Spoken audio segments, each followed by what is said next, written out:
నమస్కారం. సుఖీభవకు స్వాగతం. ఈరోజు సుఖీభవలో భారీ శబ్దాలతో గుండెపోటు, పక్షవాతం ముప్పు. మగవారి కన్నా మహిళలకు నిద్ర తక్కువ, గుండె పగిలేంత దుఃఖం, బ్రోకెన్ హార్ట్ సిండ్రోమ్, పిల్లలు తగినంత బరువు పెరగటం లేదా? ఇంకా హెల్త్ టిప్. భారీ శబ్దాలు ఇవాళ చాలా మందికి చావుబాజా మోగిస్తున్నాయి. పెళ్లి వేడుకలు, పర్వదినాల సందర్భంగా అధిక శబ్దాలతో మోత మోగించే డీజేలు, బరాత్లు యువ గుండెలకు, వృద్ధులకు, దీర్ఘకాలిక జబ్బులతో బాధపడేవారికి మరణ మృదంగాలుగా మారుతున్నాయి. చెవులు చిల్లులు పడేంత స్థాయిలో మితిమీరిన శబ్దాల మూలంగా వినికిడి లోపాలతో పాటు గుండెదడ, గుండెపోటు, పక్షవాతం ముప్పు కూడా పెరుగుతున్నట్లు డాక్టర్లు హెచ్చరిస్తున్నారు. ఈ నేపథ్యంలో ధ్వని కాలుష్యం బారి నుంచి మన ఆరోగ్యాన్ని కాపాడుకునేందుకు ఏం చేయాలో, ఎలాంటి జాగ్రత్తలు తీసుకోవాలో ఇప్పుడు తెలుసుకుందాం. వేడుకల్లో జోష్ కోసం మితిమీరిన శబ్దాలతో పెడుతున్న డీజేలు మన పాలిట మరణ మృదంగాలుగా మారుతున్నాయి. అప్పటి వరకు సంతోషంతో నృత్యం చేస్తున్న వారు ఉన్నట్టుండి కుప్పకూలి అక్కడికక్కడే ప్రాణాలు కోల్పోతున్నారు. ఫలితంగా వేడుకలు కాస్త విషాద వేదికలుగా మారుతున్నాయి. శబ్దాల హోరుకు వయసు మళ్లిన వృద్ధులే కాదు, యువత కూడా బలవుతున్నారు. పెళ్లిలో హుషారుగా నృత్యం చేస్తూనే మరణిస్తున్నారు. కొందరు డీజేల వద్దనే కుప్పకూలి చనిపోతుంటే మరికొందరు ఇళ్లకు వెళ్లాక ఆరోగ్య సమస్యలతో ఇబ్బంది పడుతున్నారు. రోడ్లపై నిర్వహించే భారీ ఊరేగింపుల్లో డీజేల వల్ల కుటుంబ సభ్యులు, బంధువులే కాకుండా ఇరుగు పొరుగువారు ఉక్కిరి బిక్కిరై ఆసుపత్రుల పాలవుతున్నారని చెబుతున్నారు డాక్టర్లు. ఇప్పుడు డీజే అని ఏం జరుగుతుంది? డీజేలో వచ్చేటువంటి ఆ మిక్సింగ్ సౌండ్ ఎంత లౌడ్గా ఉంటుందంటే 100 నుంచి 135 డెసిబుల్స్ అట. అసలు మనకున్న లిమిట్ ఎంత? 55-60 వరకు అయితే 135 డెసిబుల్స్ అయితే ఏం జరుగుతుందో గ్రహించండి. అసలు అంతా ఛిద్రం అయిపోతూ ఉంటుంది అనమాట. ఇదే జరిగింది ఆ మధ్యకాలంలో. ఛత్తీస్గఢ్లో ఒక వ్యక్తికి 40 సంవత్సరాలకు బీపీ అంటూ ఏమి లేని వ్యక్తికి మెదడులో రక్తస్రావం జరిగింది, బ్రెయిన్ హెమరేజ్ అని. అన్ని పరీక్షలు చేసి బీపీ లేదు, మిగతా ఏమీ లేదని తీవ్రంగా తేల్చింది ఏంటంటే ఈ డీజే సౌండ్ వల్లనే. ఇప్పుడు ఎన్ని దగ్గరలో రెసిడెన్షియల్ ఏరియాస్లో వెళ్ళి పబ్బు రాత్రంతా మాకు డిస్టర్బ్ చేస్తున్నారని పోలీసు వారికి చెప్పేది సమాచారం కూడా మనకు అందుతూ ఉంటుంది. నాగరికత ఎంత పెరుగుతూ ఉంటే దానికి అనుగుణంగా ఉండేటువంటి ఇబ్బందులను కూడా మనం ఫేస్ చేయాల్సినటువంటి పరిస్థితి ఇప్పుడు జరుగుతూ ఉంటుంది. ఈ నాయిస్ వల్ల వచ్చేటువంటి ఇబ్బందులు గమనించే ముఖ్యమైన ఇబ్బందులు ఏమిటి మీరు అడిగితే బ్లడ్ ప్రెషర్ అండి. అన్నిటికంటే ముఖ్యమైనది బ్లడ్ ప్రెషర్. రెండోది చెవులో వినికిడి తగ్గిపోవడం. అసలు హీరింగ్ డెఫిసిట్ వచ్చేస్తుంది కంప్లీట్గా. ఈ డీజేలు, మ్యూజిక్లు వినే వాళ్ళకి తర్వాత పరీక్షలు చేసినట్టయితే చాలా ఇబ్బంది. ఇరిటబిలిటీ, చికాకు. ఈ బీపీ అన్న దాని గురించి మీరు ఆలోచించినట్టయితే ఏం జరుగుతుందో తెలుసా? సడన్గా ఈ సౌండ్ వచ్చింది. అది ఒక పెద్ద అసంకల్పిత ప్రతీకార చర్య అంటాం. అదంటే రిఫ్లెక్స్ అన్నమాట. అది జరిగిపోతూ ఉంటుంది. మెదడులో ఒక ఉంటుంది నాడీ మండలం, ఏదైతే సింపథెటిక్ నర్వస్ సిస్టమ్ అని ఉంటుందండి. అంటే ఏమిటి? సానుభూతి నాడీ వ్యవస్థ అని. అంటే అలా సౌండ్ వచ్చింది, దానికి రియాక్ట్ అవ్వాలి కదండి. దానికి ఒక మాట ఉంటుంది, ఫైట్ ఆర్ ఫ్లైట్. దాన్ని ఎదుర్కోవడమా, లేకపోతే దానికి వెన్ను చూపేసి వెళ్ళిపోవడం యుద్ధరంగం నుంచి అని. ఆ రెస్పాన్స్ వచ్చేదే ఈ సింపథెటిక్ నర్వస్ సిస్టమ్. ఆ సింపథెటిక్ నర్వస్ సిస్టమ్కి ఈ సౌండ్ రాగానే దానికి రియాక్షన్ ఏముంటుంది? మెదడు లోపల సృష్టికర్త అమర్చినటువంటి పిట్యూటరీ హైపోఫిసిస్ యాక్సిస్ అని అంటాం. అది స్టిమ్యులేట్ అవుతుంది. అది అక్కడితో ఊరుకుంటుందా? లేదు. ఎండోక్రైన్ సిస్టమ్ అని ఉంటుంది. అంటే దాని బాబు ఇది అంతా పరిస్థితి బాగా లేదు అని ఒక సమాచారం ఎండోక్రైన్ సిస్టమ్కి వెళ్తుంది. అక్కడితో ఇబ్బంది మొదలవుతుంది. దానిని రెస్పాన్స్ని ఏమంటే స్ట్రెస్ ఆర్ రెస్పాన్స్ అంటారు. అంటే ఏమిటి? సౌండ్ వచ్చేసింది, ఇంకా సడన్గా జరిగేది ఏంటంటే ఫస్ట్ బ్లడ్ ప్రెషర్ రైజ్ అయిపోతుంది, బీపీ చాలా ఎక్కువైపోవడం. అది లేని వాళ్ళకు కూడా గుండె కొట్టుకోవడం ఏదైతే ఉందో, గుండె నుంచి బయటకు వచ్చేటువంటి రక్త అవుట్ఫ్లో, కార్డియక్ అవుట్పుట్ అనేది పెరిగిపోతూ ఉంటుంది. ఇంకా ప్రమాదకరమైనది ఏమిటి చదువుతూ ఉంటే భయంకరంగా అనిపించింది నాకేమిటంటే బ్లడ్ విస్కాసిటీ, రక్తం తాలూకా మందం, థిక్నెస్ పెరిగిపోతూ ఉంటుంది. కోయాగులేషన్ అంటే దాన్ని బ్లాక్ అయిపోవడం ఏదైతే ఉందో, గడ్డకట్టుకుపోవడం అంతా కూడా పెరుగుతూ ఉంటుంది. షుగర్ పెరుగుతూ ఉంటుంది. ఇవన్నీ చాలా విచిత్రంగా ఉంటాయి. కానీ సైన్స్లో వచ్చినటువంటి చాలా ఇంపార్టెంట్ ప్రమాద సూచనలు అని చెప్పాలి. సాధారణంగా మన చెవులు 70 డెసిబుల్స్ శబ్దాల వరకు వినడానికి సహకరిస్తాయి. శబ్దాల పరిమితి అంతకంటే మించితే చెవుల్లోని సున్నిత కణాలు ప్రకంపనలకు లోనై దెబ్బతింటాయి. ఇది శాశ్వత వినికిడి లోపానికి దారితీయొచ్చు. డీజే శబ్దం 200 డెసిబుల్స్ పైనే ఉంటుంది. ఈ శబ్దాలు అత్యంత ప్రభావం చూపుతాయి. 80 డెసిబుల్స్ దాటితే గుండె కొట్టుకోవడంలో మార్పులు సంభవిస్తాయి. బాధితుల్లో అలజడి, గుండెదడ, తలనొప్పి మొదలవుతాయి. రక్తపోటు 200 దాకా పెరిగి నరాలు దెబ్బతిని కొందరికి పక్షవాతం రావచ్చు.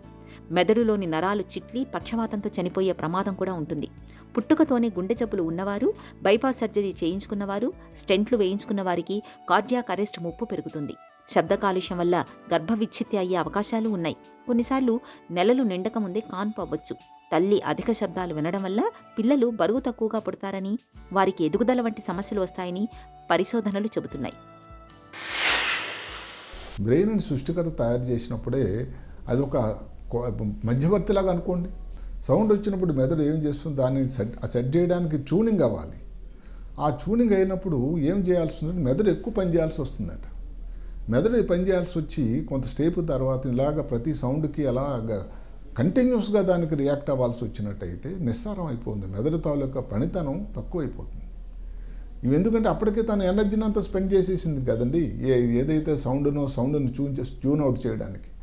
దానివలన వచ్చేది ఏమిటంటే కాగ్నిటివ్, ఏదో నెమ్మదిగా జ్ఞాపక శక్తి ఇవన్నీ కూడా తగ్గిపోవడానికి, తర్వాత కాగ్నిటివ్ అంటే ఏమిటి, ఏదైనా ఒక డెసిషన్ తీసుకోవడం కానీ, లెక్కలు కానీ, క్యాలిక్యులేషన్ కానీ, జ్ఞాపక శక్తి, గ్రాహక శక్తి, గుర్తుపెట్టుకోవడం కానీ ఇవన్నీ తగ్గిపోవడం. సైకాట్రిక్ ప్రాబ్లమ్స్ ఆలోచించినట్టయితే మీరు నమ్మరు, అసలు యాంగ్జైటీ, డిప్రెషను, కొంతవరకు సూసైడ్ పర్సంటేజ్ కూడా పెరిగిపోతూ ఉంటుందట ఈ నాయిస్ వీటి వల్ల, ప్రాబ్లం వల్ల. అదే కాకుండా ఇందాక చెప్పినటువంటి న్యూరో ఇన్ఫ్లమేషన్ అంటే ఏమిటి, మెదడు లోపల ఒక రకమైనటువంటి వాపు వస్తూ ఉంటుంది. అంటే సౌండ్ వల్ల ఇన్ని ఇబ్బందులు ఉన్నాయి. మరి పరిమితి దాటిన సౌండ్ వల్ల మంచిది కాదు. అందరం కూడా ఏదైనా పండుగలు కానీ, లేకపోతే వివాహాలు జరిగిన దగ్గర కానీ, సంతోష సమయాల్లో సెలబ్రేషన్ చేయడం చాలా చాలా అవసరం. ఏది కూడా అతి సర్వతర హేతు కాబట్టి పరిమితి దాటి ఏది చేయకూడదు. దానివల్ల ప్రమాదం మనం గ్రహించాలి. దీనికి పోలీసు వారి చర్య తీసుకునే అవసరం లేదు. అందరం కూడా మనం దానికి ముందుకొచ్చి వారికి సహకరించాలి. భారీ శబ్దాలతో గుండెకు, మెదడుకు పెనుముప్పు పొంచి ఉన్న నేపథ్యంలో పెద్ద పెద్ద చప్పుళ్లకు దూరంగా మసులుకోవడం అన్ని విధాల మేలు. ఇప్పటికే గుండె జబ్బులతో బాధపడే వారికి ఈ జాగ్రత్త మరీ అవసరం. ఇక వయసు పైబడిన వాళ్ళు, చిన్నపిల్లలు, గర్భిణీలు డీజే సౌండ్స్కి ఎంత దూరంగా ఉంటే అంత మంచిది. డీజే సౌండ్స్, బరాతులతో పెద్ద పెద్ద చప్పుళ్ల వల్ల అలజడికి లోనవుతున్నప్పుడు చెవుల్లో దూది పెట్టుకోవాలి. శబ్దాల నుంచి దూరంగా వెళ్లడం, ఇంటి తలుపులు మూయడం ఉత్తమం. బాధితులను ఎలాంటి శబ్దాలు లేని ప్రశాంతంగా ఉన్న గదిలోకి తీసుకెళ్లాలి. గాలి ఆడేలా కూర్చోబెట్టి తాగడానికి నీరందించాలి. దీనివల్ల బాధితులు కొద్దిసేపటికే ఉపశమనం పొందుతారు. భారీ శబ్దాలకు తీవ్రంగా చెమటలు పట్టి, గుండెదడ పెరిగి, కళ్ళు తిరిగి ఎవరైనా కింద పడిపోతే వెంటనే వారిని ఆసుపత్రిలో చేర్చాలి. ఇక రాత్రి 10 గంటల నుండి ఉదయం 6 గంటల మధ్య ఊరేగింపులను భారీ శబ్దాలతో నిర్వహించడం చట్టరీత్యా నేరం. ఆసుపత్రులు, పాఠశాలలు, కోర్టుల పరిధిలో ఎలాంటి శబ్దాలకు అనుమతి లేదు. ఎవరైనా ఈ నిబంధనలను అతిక్రమించినప్పుడు చట్టపరమైన చర్యలు తీసుకోవడానికి వెనకాడకూడదు. ఇప్పుడు హెల్త్ న్యూస్ మీకోసం. నిద్రకు ఆడ, మగ అనే తేడా ఉంటుందా అంటే ఉంటుందనే అంటోంది కాలిఫోర్నియా విశ్వవిద్యాలయానికి చెందిన శాస్త్రవేత్తల అధ్యయనం. కంటి నిండా నిద్ర లేకపోతే మధుమేహం, అల్జీమర్స్ మొదలుకొని ఎన్నో అనారోగ్యాలు తలెత్తే అవకాశం ఉంటుందని చెబుతున్నారు పరిశోధకులు. మంచి నిద్రను అందించే ఔషధాలు తయారు చేసే క్రమంలో ఆడ, మగ నిద్రించే విధానంలో తేడాలపైన దృష్టి పెట్టి శాస్త్రవేత్తలు ఈ పరిశోధన చేశారు. ఉదాహరణకు, భార్యాభర్తలు ఇద్దరూ 6 గంటలే నిద్రపోయినా మగవాళ్లు నిద్రపోయినంత గాఢంగా ఆడవాళ్లు నిద్రపోవటం లేదట. మగవాళ్లు ఆదమరిచి ఏ కలత లేకుండా నిద్రపోతూ ఉంటే ఆడవాళ్ళకి మాత్రం నిద్ర మధ్యలో తరచూ మెలకువ రావడంతో కలత నిద్రే మిగులుతోందట. ముఖ్యంగా పిల్లలు ఉన్న తల్లుల్లో వాళ్ల గురించిన అప్రమత్తత వల్ల ఇలా తరచూ నిద్ర లేవటం జరుగుతోందని పరిశోధకులు పేర్కొంటున్నారు. అలాగే నెలసరి సమయంలో కూడా చాలామంది మహిళలు సరిగ్గా నిద్రపోరు. ఇంతవరకు పరిశోధనలో మగవారు నిద్రపోయే విధానాన్ని దృష్టిలో పెట్టుకుని మాత్రమే ఔషధాలు తయారు చేస్తున్నారు. ఈ లింగ భేదాన్ని గుర్తించడం వల్ల ఆడవారికి తగిన నిద్రమాత్రలు తయారు చేసి వారిలో నిద్రలేమి కారణంగా తలెత్తే మధుమేహం, ఊబకాయం వంటి అనారోగ్యాలకు చక్కగా అడ్డుకట్ట వేయొచ్చని చెబుతున్నారు పరిశోధకులు. ఆత్మీయులు మరణించినప్పుడు, జీవిత భాగస్వామిని కోల్పోయినప్పుడు మనలో చాలా మందిలో భావోద్వేగాలు అదుపు తప్పుతూ ఉంటాయి. తీవ్రమైన డిప్రెషన్లోకి వెళ్ళిపోతూ ఉంటారు. అయితే ఇలాంటప్పుడే కొన్నిసార్లు గుండెపోటు రూపంలో కొంతమంది ప్రాణాలు కోల్పోతూ ఉంటారు. ఇలాంటి పరిస్థితిని బ్రోకెన్ హార్ట్ సిండ్రోమ్ అని పిలుస్తారు. ఇంతకు ముందు గుండె జబ్బేమీ లేకపోయినా తీవ్రమైన భావోద్వేగాల మూలంగా ఇలా గుండెపోటు ముప్పు ఎదురవుతుందని చెబుతారు డాక్టర్లు. గుండె పగిలేంత దుఃఖాన్ని తెచ్చిపెట్టే బ్రోకెన్ హార్ట్ సిండ్రోమ్ గురించిన పూర్తి వివరాల్ని ఇప్పుడు తెలుసుకుందాం. ప్రేమించేవాళ్లు దూరమైతే ఆ బాధ వర్ణనాతీతం. ఇక తిరిగి రారు అనుకుంటే జీవించటమే కష్టం ఎవరికైనా. జీవిత భాగస్వామి ఆకస్మిక మరణం, ఆర్థిక ఇబ్బందులు ఇవి కేవలం సమస్యలు మాత్రమే కాదు, ప్రాణాంతకాలుగా మారొచ్చని అనేక నిదర్శనాలు ఉన్నాయి. ఈ కారణాలతో అధిక స్థాయిలో భావోద్వేగాలకు లోనైనప్పుడు గుండె పనితీరులో ఇబ్బందులు తలెత్తి ప్రాణం మీదకు వచ్చే అవకాశాలు కూడా ఉంటాయి. దీన్నే వైద్య పరిభాషలో బ్రోకెన్ హార్ట్ సిండ్రోమ్ అంటారు. అయితే ఇంతవరకు దీనికి ఖచ్చితమైన కారణం కనుగొనలేదు. ఈ జబ్బు లక్షణాలు గుండెపోటులో మాదిరే ఉంటాయి. ఛాతీలో నొప్పి, శ్వాస కష్టమవటం, గుండె బలహీనపడి వేగంగా కొట్టుకోవటం వంటి లక్షణాలు కనిపిస్తూ ఉంటాయి. అయితే కరోనరీ ఆర్టరీలలో శాశ్వత నష్టం ఉండదు, కాబట్టి రోగులు కొద్ది వారాలలో కోలుకుంటారు. ఇదే గుండెపోటుకు దీనికి వ్యత్యాసమని చెప్పాలి. బ్రోకెన్ హార్ట్ సిండ్రోమ్ అనేది మగవాళ్లలో కంటే మహిళల్లోనే ఎక్కువ. ఈ సమస్యతో 9 రెట్లు ఎక్కువగా బాధపడుతోంది ఆడవాళ్లేనట. భర్త చనిపోయిన ఆడవాళ్లే ఈ సిండ్రోమ్తో ఎక్కువ బాధపడుతున్నట్లు పరిశోధనల్లో తేలింది. అనుకోని పరిణామాలను ఆడవాళ్లు తొందరగా జీర్ణించుకోలేరు. అదే మగవాళ్లైతే చాలా విషయాలను పెద్దగా పట్టించుకోరు, అదే పనిగా ఆలోచించరు. కాబట్టి వాళ్లకు బ్రోకెన్ హార్టుతో బాధలు తక్కువ. మనసుకు బాధ కలిగినప్పుడు అడ్రినల్ స్థాయి పెరుగుతుంది. అప్పుడు ఒత్తిడికి లోనవుతారు. దాంతో గుండెలో రక్త సరఫరా ఎక్కువై బెలూన్లా ఉబ్బి పగిలిపోతుంది. ఈ సిండ్రోమ్తో 55 సంవత్సరాల లోపు ఉన్న ఆడవాళ్లలో అయితే 7.5 రెట్లు, ఆపై వయసు కలిగిన వాళ్లలో 9.5% గుండెపోటు ముప్పు ఉంటుందని అంచనా. అది కూడా చలికాలంలో గుండెపోటు వచ్చే ప్రమాదం ఎక్కువగా ఉంటుందట. అయితే ఈ సమస్య అధిగమించలేనిదేమీ కాదు. భరించలేని కష్టం వచ్చినప్పుడు ఆత్మీయులకైనా చెప్పుకోకుండా మౌనంగా ఉండిపోకూడదు. మిత్రులు, సహోద్యోగులు లేదా దగ్గరి బంధువులతో సమస్య గురించి మాట్లాడితే మనసు తేలికపడుతుంది. బాధ కలిగించే వ్యక్తులు, అంశాల గుర్తులు, జ్ఞాపకాలకు సాధ్యమైనంత దూరంగా ఉండాలి. బాధను తట్టుకోలేక దుఃఖం ముంచుకొస్తే ఏడ్చేయాలి. కన్నీళ్లను బలవంతంగా ఆపుకోకూడదు. ఒంటరితనం, ఒత్తిడి నుంచి బయటపడేందుకు ఏదైనా విహారయాత్రకు వెళ్లటం మేలు. షాపింగ్తో పాటు కుటుంబ సభ్యులు, స్నేహితులతో కబుర్లు కూడా ఒంటరితనాన్ని దూరం చేస్తాయి. అలాగే యోగా, ధ్యానం, ప్రాణాయామాల సాయంతో ఒత్తిడి స్థాయిల్ని చక్కగా నియంత్రించుకోవాలి. అప్పుడే గుండె పదిలంగా ఉంటుంది. పిల్లలు వారి వయసుకు తగ్గట్టుగా తగిన బరువుతో ఉండాలి. కానీ ఇవాళ చాలామంది పిల్లలు తక్కువ బరువుతో ఉంటున్నారన్నది చేదు నిజం. పిల్లల్లో చాలామంది కడుపు నిండుగా తినడం అనేదే గగనమైపోతోంది.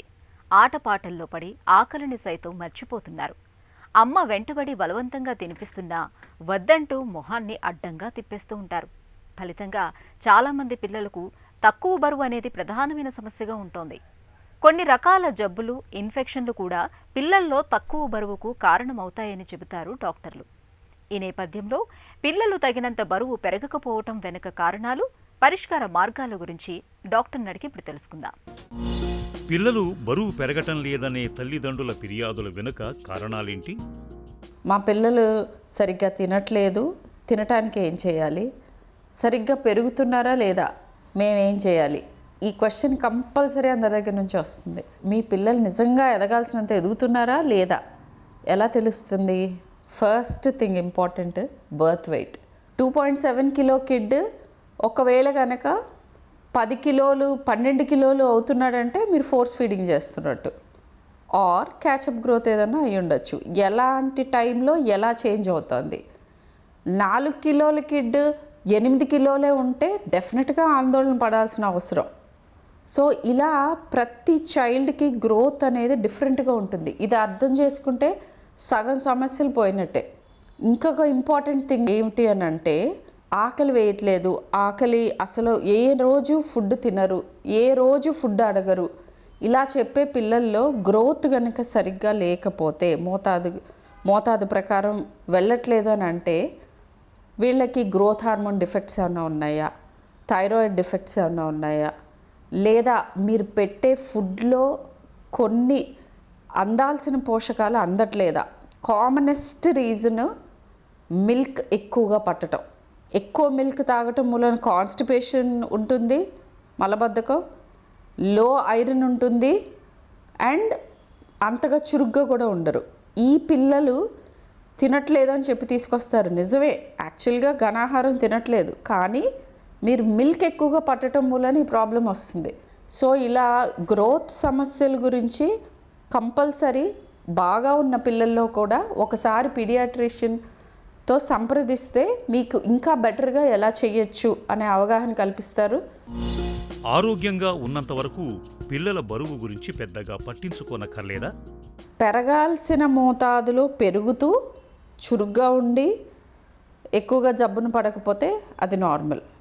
పెరగాల్సినంత కూడా అంటే సెంటైల్ కర్వ్స్ ఇట్లా పైకి ఎదగాల్సిన చైల్డ్ ఇట్లా కొంత కాలం ఇట్లా పైకి ఎదిగి కిందకి వస్తున్నారు, ప్లాటూ అయిపోతున్నారు, లేదా కిందకి వెళ్తుంది గ్రోత్ కర్వ్ అని అంటే డెఫినెట్గా కొంత ఒక కన్నేసి ఆ చైల్డ్ని ఫాలో అప్ చేసి అన్ని ఇన్వెస్టిగేషన్స్ చేసి హిస్టరీలోనే చాలా వరకు తెలుస్తుంది. అన్నీ పర్ఫెక్ట్గా ఉంటే ఎస్, కొంతమంది తక్కువ బరువుతో పుట్టిన పిల్లలు అంటే గ్రోత్ రిటార్డెడ్ ఇంట్రాయూటరైన్ అంటాం, అంటే కడుపులో ఉన్నప్పుడే అంతగా ఎదగని పిల్లలకు కొంత వేరే పిల్లలతో కంపేర్ చేస్తే గ్రోత్ అంత పర్ఫెక్ట్గా ఉండదు. బట్ వాళ్ళకి psychological, emotional and other activities అన్నీ నార్మల్గా అనిపిస్తే ఇలాంటి పిల్లల్ని అతిగా ఇన్వెస్టిగేట్ చేయక్కర్లేదు. ఫోర్స్ చేసి బలవంతాన డిస్ట్రాక్ట్ చేసి ఫుడ్ పెట్టాల్సిన అవసరం అంతకంటే లేదు. ముప్పూటలా బాగానే తింటున్నా కొంతమంది పిల్లలు ఎందుకు బరువు పెరగరు? అండ్ వెరీ ఇంట్రెస్టింగ్లీ కొంతమంది పేరెంట్స్ నా దగ్గరికి వచ్చి బాగానే తింటాడు మేడం, కానీ అస్సలు బక్కగా ఉంటాడు, ఎక్కువ అసలు లావే అవ్వడు, ఇలానే ఉంటాడు, రివట్లాగా ఉంటాడు అంటారు. అలాంటి పిల్లల్లో సమస్యలు ఉండే అవకాశం ఉందా అంటే ఎస్, కొంతమందికి ఉంటాయి. అబ్జార్ప్షన్ డిఫెక్ట్స్ ఉంటాయి, టూ మచ్గా మోషన్స్ వెళ్తూ ఉంటే, లేదా టూ మెనీ టైమ్స్ సిక్ అవుతూ ఉంటే, దగ్గు, జలుబు, జ్వరము ఏదో ఒకటి సిక్నెస్ వస్తూ ఉంటుంది. తింటూ ఉంటారు, ఎదగబోతున్న టైంలో సిక్నెస్ వస్తుంది, మళ్ళీ కాస్త రికవర్ అవుతారు, మళ్ళీ తింటూ ఉంటారు, మళ్ళీ ఇట్లా రిపీటెడ్ సిక్నెస్ అవ్వచ్చు. లేదా అబ్జార్ప్షన్ ప్రాబ్లమ్స్ అంటే వాళ్ళు తీసుకునే ఆహారం ఒంటికి పట్టట్లేదు, ఎంత తింటే అంతకంటే ఎక్కువ మోషన్ పోతూ ఉంటారు. ఇలాంటి వాళ్ళకి ఫుడ్ ఇంటాలరెన్స్ ఉండొచ్చు, లేదా ఫుడ్ అబ్జార్ప్షన్ ప్రాబ్లమ్స్ స్ప్రూ అంటాం అట్లాంటివి ఉండొచ్చు. ఈ రెండు ఉంటే కనుక మనము ఫుడ్ని ఆల్టర్ చేసుకుని కొన్నిసార్లు డైజెషన్కి అవసరమైన మందులు తీసుకుంటే అలాంటి వాళ్ళు ఒళ్ళు చేసే అవకాశం ఉంటుంది. తక్కువ బరువు పిల్లలకు తలెత్తే ఆరోగ్య సమస్యలు ఎలా ఉంటాయి? వెయిట్, హైట్, గ్రోత్ మానిటరింగ్ ఎందుకంత కీలకం? ఎందుకనంటే మొదటి 2 ఏళ్ళు ఇంకా చెప్పాలంటే 6 ఏళ్ళ వరకు మన శరీరం ఎదుగుతున్నట్టే దానికి ప్రపోర్షనేట్గా దానికి సంబంధించి కొంత గొప్ప దాని ఇన్ఫ్లుయెన్స్ ఉండేట్టుగా బ్రెయిన్ కూడా ఎదుగుతూ ఉంటుంది. అండ్ ఈ టైంలో మాల్ నరిష్డ్ ఉన్న చిల్డ్రన్ అంటే సరిగ్గా సరైన మోతాదులో సరైన పోషకాలు సరైన టైంలో అందకపోతే లైఫ్ లాంగ్ లెర్నింగ్ డిఫికల్టీస్ కానీ లేదా ఇతరత్ర మెంటల్ హెల్త్ ఇష్యూస్ కానీ ఇలాంటివన్నీ ఇలాంటి పిల్లల్లో ఎక్కువగా చూశారు. అండ్ బరువు తక్కువగా ఉన్న పిల్లల్లో అంటే ఎదుగుదల సరిగ్గా లేని వాళ్ళల్లో ఇమ్యూన్ సిస్టమ్ కూడా ఇదే టైంలో మెచ్యూర్ అవుతూ ఉంటుంది, బ్రెయిన్ మెచ్యూర్ అవుతూ ఉంటుంది, ఇమ్యూన్ సిస్టమ్ మెచ్యూర్ అవుతూ ఉంటుంది. ఆ ఇమ్యూనిటీ సరిగ్గా డెవలప్ అవ్వకపోయే అవకాశం ఉంటుంది. ప్రోటీన్స్ లేకపోతే, ఇనఫ్ ప్రోటీన్స్ లేకపోతే అమైనో యాసిడ్స్ వాటిల్లో నుంచే మన ఇమ్యూనోగ్లోబులిన్స్ ఇవన్నీ ఉత్పత్తి అవుతాయి. సో ఎవరికైతే ఈ ప్రోటీన్ డెఫిషియన్సీస్ ఉంటాయో అలాంటి పిల్లలకి ఇమ్యూనిటీ తక్కువ ఉండి ఊరుకోరుకునే జబ్బు బారిన పడుతూ ఉంటారు. పిల్లలు తగినంత బరువు పెరగటానికి ఎలాంటి జాగ్రత్తలు తీసుకోవాలి? సరిపడా మాంసకృతులు అంటే ప్రోటీన్స్ మాంసకృతులు ఒక్క చికెన్లో, ఫిష్లో వీటిల్లోనే ఉండవు, వెజిటేరియన్ సోర్సెస్ కూడా ఉన్నాయి. పప్పు దినుసులు, అన్ని రకాల పప్పులు, చోలే, రాజ్మా, గింజలు అన్నమాట, ఇట్లాంటి ధాన్యాలన్నిటిలోనూ ప్రోటీన్స్ ఎక్కువ ఉంటాయి. వైట్ రైస్ ఇట్లాంటివి కాకుండా కొద్దిగా పాలిష్ తక్కువగా ఉన్న రైస్లో హెల్దీ కార్బోహైడ్రేట్స్ ఉంటాయి. అలాంటివి తీసుకుంటూ మిల్లెట్స్, తృణధాన్యాలు అంటారు, మిల్లెట్స్ ఇట్లాంటివి తీసుకుంటే ఒకేసారి షుగర్ రైజ్ అవ్వకుండా ఉంటుంది. బట్ వాటితో పాటు అవి ఎంతైతే తీసుకుంటామో ఆల్మోస్ట్ అంతా ప్రోటీన్స్ తీసుకోవాలి. ఇవన్నీ కూడా సమతుల ఆహారం తీసుకుంటే డెఫినెట్గా గ్రోత్ ప్రాబ్లమ్స్ తగ్గే అవకాశం ఉంటుంది. మనం రోజంతా తినే ఫుడ్ అంతా ఒక ప్లేట్లో కనుక సర్దితే సగం ప్లేట్ వెజిటబుల్స్ అండ్ ఫ్రూట్స్తో నిండి ఉండాలి. మిగతా సగం ప్లేట్లోనే రైస్, ప్రోటీన్స్, గుడ్లు, తర్వాత డైరీ ప్రోడక్ట్స్, అవి జస్ట్ థిన్ రిమ్ లాగా ఉంటాయన్నమాట. పిల్లలు తగినంత బరువు ఉండటం అనేది వారి ఆరోగ్యానికి ఒక చక్కటి సూచిక. తక్కువ బరువుతో ఉన్నప్పుడు అందుకు కారణాలను తెలుసుకోవటం చాలా ముఖ్యం. శారీరకంగా ఏవైనా జబ్బులు, ఇన్ఫెక్షన్లు ఉంటే వాటికి సకాలంలో వైద్యం అందించాలి. ఆహార పదార్థాలను పిల్లలకు ఇష్టమైన ఆకృతుల్లో అలంకరించి అందిస్తూ ఉంటే వారు తినకపోవటం అనే సమస్య ఉండదు. ఇక ఈరోజు కార్యక్రమాన్ని ముగించే ముందు ఒక చిన్న చిట్కా మీకోసం. సోరియాసిస్తో బాధపడే వాళ్ళు ఈ చలికాలంలో ముందుగా ఉన్ని బట్టలు వేసుకుని వాటిపైన స్వెటర్లు ధరించడం మంచిది. ఇలా చేయటం వల్ల చలికాలంలో సోరియాసిస్ తీవ్రం కాకుండా ఉంటుంది.